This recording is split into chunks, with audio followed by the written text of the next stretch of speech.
Back here at Veterans Field for Game 16 of the regular season, it's time for the Manager Show for the 16th time with John Schiffner. I'm Dominic Cotroneo. Seventh inning was a tough one last night for your bullpen in the 5-2 loss. What do you think really went wrong in that inning? Just some bad pitches were made. That happens. That's baseball. It's such a finite game. I mean, an inch or two either way, it's a better pitch. That's all. Sometimes it's just kind of get back and get them. In the eighth inning, kind of the offense kind of fell flat there after the leadoff walk. But right. Yeah, and again, it's a tough league. It's a very tough league, and every night you're going to just see all kinds of arms thrown at you. I mean, we brag about our bullpen. I haven't seen a bad bullpen yet, so it's every night. This is part of the learning experience of these guys, is that they can't let down.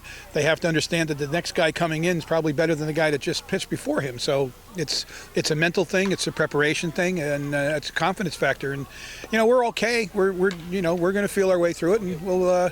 They took good at bats last night. We hit the ball pretty well last night. There was a lot of shots that were hit right at people who just missed them. So, let's go out and get them tonight. Bullpen has really been normally a strong suit for you. Last night was the exception, but you were really quick to go to that bullpen.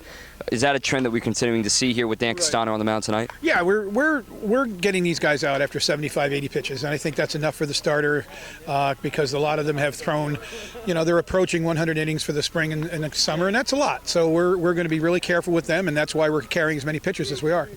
With a situation like last night, and you and Rob Bono work together on pitching decisions like that, we still see some guys trying to get their work in. Godfrey came pretty much off the car and into the game. How much do you guys work together in deciding how the pitching staff will frame out for the whole season? Robbie's the pitching coach, and we talk about a lot of things, but it is my final decision, but I trust many decisions Robbie makes. In fact, all the decisions he's made, and I'll back him all the way. I mean, he does a really good job. He's done an excellent job, and it's like I said, it's my final decision, but I'll back him.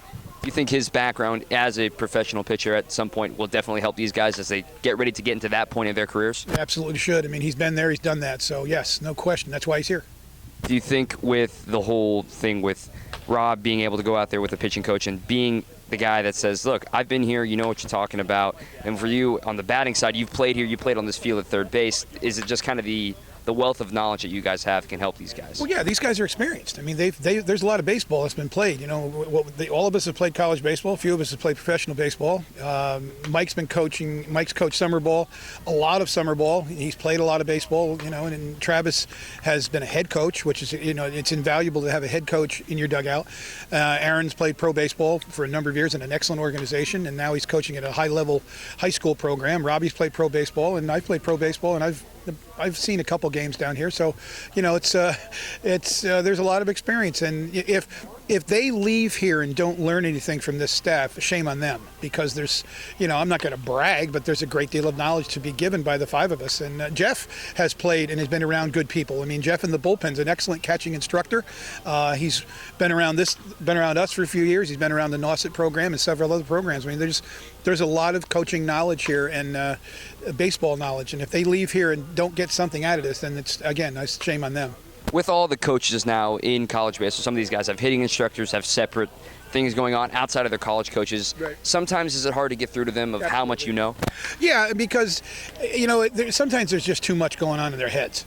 When a guy goes 0 for 4 here and he gets a phone call from his college coach, possibly his college hitting coach, then his private instructor calls, and then we're trying to work with him. Yeah, it's not like the old days, where you didn't have all that. There's a lot of stuff going on in some of these kids' heads, and I think that's half the reason why some of these guys fail faster than normal. They're burnt.